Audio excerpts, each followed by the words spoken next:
اس میں تو جناب لقمان حکیم کی حکمت اور دانائی کی بات ہے، اس میں تو حضرت خضر کا تذکرہ ہے، اس قرآن مجید کے اندر تو اولیاء اللہ کی شان ہے، اس میں تو ماں باپ کی فضیلت ہے، اس میں تو پڑوسیوں کی بات ہے، اس قرآن مجید نے تو غریب کی بات کی، یتیم کی بات کی، بیوہ کی بات کی۔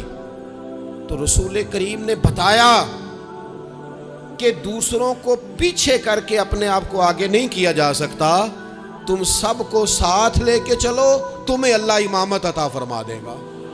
حضور نے تعارف کرایا اپنی امت کو سارے نبیوں کا، رسولوں کا، حضور نے ان کے تذکرے کیے، احادیث میں ان کے تذکرے ہوئے، حضور نے ہر ایک کی شانیں بلند کر کر کے بیان کی اور فرمایا کسی نبی کی بات میرے ساتھ ملا کر اس طرح نہ کرنا کہ ان کی کسر شان ہو جائے معاذ اللہ، میرا اور اس کا تقابل اس طرح نہ کرنا کہ وہاں کسر شان۔ وہ کسی نے میرے اعلیٰ حضرت کے سامنے کہا تھا نا، شان یوسف جو دبی وہ بھی اسی در پہ دبی، تو اعلیٰ حضرت کہنے لگے حضور تو کسی کو دبانے آئی نہیں، یہ تو کیا بات کر رہا ہے، تو کہہ شان یوسف جو بڑی وہ بھی اسی در سے بڑی، یہ کہہ کہ نبی پاک تو عزتیں دینے آئے، ہر ایک کی قسمت میں حضور نے عزت لکھی۔